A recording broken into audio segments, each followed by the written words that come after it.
us at Tottenham, we have a big thing with the Y word, as most people know. Yeah. And everyone's got a... He just went there. This is David Baddiel. I think legally we're allowed to mention it once before David Baddiel takes us to court.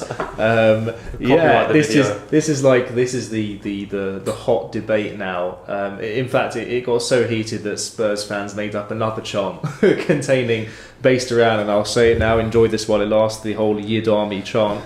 But it's peculiar. I mean I remember going to games with my dad. I don't go much at all now. Can't afford it, and it's rare that I can go. And I remember he wouldn't let me join in with the Y word chants, and I was like, "But I want to join in."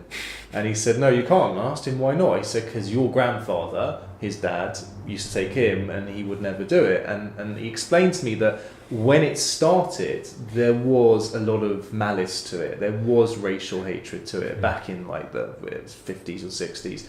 But the question now is, has it been... I guess it's healthy to ask someone who's not a Spurs fan. Have we repossessed it as a badge of honour and pride for... You know what? I'm in persuasion that it's not okay to say it. And I think there's a few different reasons why. Firstly, it's an offensive word, and I think why would you just go out your way to chant an offensive word? But there are other words similar that maybe other people in different cultures kind of allude to similar sort of terms. And I think maybe it's okay for those people in those cultures to say it, or races. Okay. But when you if you then throw a load of people who are not in that culture or race, and then they all start saying it, then as you've probably seen in the media, a lot of people made that mistake and get called out for it. Oh yes. So you have is at Tottenham, you have although there's quite a big Jewish fan base in comparison to maybe other clubs, you have a bigger non-Jewish fan base. So what you're doing is you're basically normalising that word and desensitising it, and people lose meaning for it. If someone came up to me on the street and just went, "You Yid," I'd be incredibly offended by it. But why is it any different that 40,000 non-Jews are allowed to sing it at a game? For me, it doesn't make any sense. It's interesting. Like I said, it's difficult. I mean, Max, we see it. We're biased because we see it.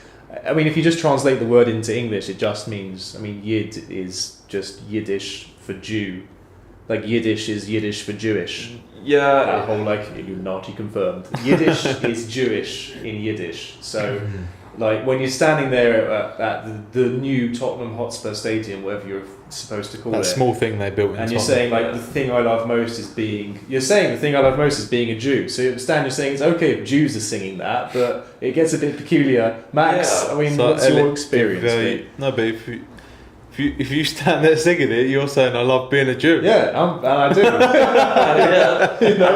I think I love most. What do you want? Do you want Ellie to stand there and start going up? I hate being a Jew. No, he's not going to say it. Stan, you're being anti-Semitic against. No, it's great that all of us have probably been here. I personally wouldn't, because this is a Spurs thing. But I just think it's the same. It's all about the context in which the word was used originally, and it's the same for all the other sort of similar words out there. It's the context. It's the way in which it was used, and it was a very derogatory term.